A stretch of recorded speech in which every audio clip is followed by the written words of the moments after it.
కేంద్ర మంత్రి కిషన్ రెడ్డిపై కాంగ్రెస్ సీనియర్ లీడర్ అద్దంకి దయాకర్ తీవ్ర స్థాయిలో ధ్వజమెత్తారు. బీజేపీని రాజకీయ ప్రయోజనాల కోసమే మాట్లాడుతుంది తప్ప రాష్ట్ర ప్రయోజనాల కోసం కాదన్నారు. దావోస్ పెట్టుబడులపై కామెంట్ చేయడం కంటే కేంద్రంతో పోరాడి రాష్ట్రానికి ప్రాజెక్టులు తీసుకురావాలని సూచించారు. అడ్డగోలుగా మాట్లాడడం సరికాదని అద్దంకి దయాకర్ అన్నారు. బీజేపీ పార్టీ ముఖ్యంగా కిషన్ రెడ్డి గారు దావోస్ పెట్టుబడుల మీద వ్యంగ్యాస్త్రాలు చేస్తున్న పరిస్థితి. ఈరోజు వచ్చిన పెట్టుబడుల మీద అనుమానం, వాళ్ళు ఈ రాష్ట్రానికి ఏం పెట్టుబడులు పెట్టరు. కేంద్ర ప్రభుత్వం ఏ పథకాలకు సంబంధించి కూడా ఇక్కడ ప్రత్యేకమైన నిధులు ఇచ్చేది లేదు, ప్రత్యేకమైన ప్యాకేజీలు ఇచ్చేది లేదు, ప్రత్యేకమైన ప్రాజెక్టులు తెచ్చేది లేదు.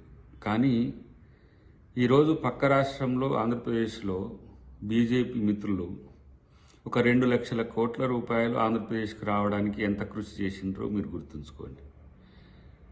మీరు బండి సంజయ్ గారు ఇక్కడ కేంద్ర మంత్రులుగా ఉన్నారు. మీరు ఈ రాష్ట్రానికి తెచ్చిన ₹1 విషయం చెప్పండి.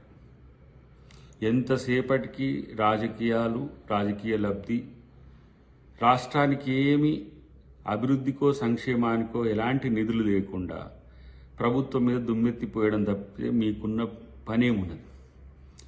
బీఆర్ఎస్కు మీకు తేడా ఏముంది?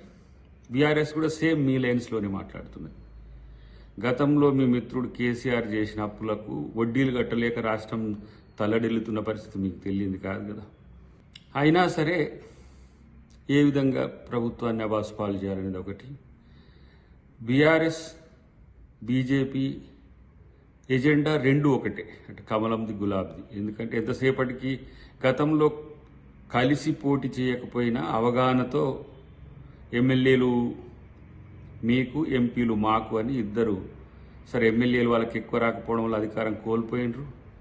మీకు కేంద్రంలో అధికారంలో వచ్చినా సరే 8 ఎమ్మెల్యేలు వచ్చినా 8 ఎంపీలు కూడా తీసుకోగలిగినారు వాళ్ళు.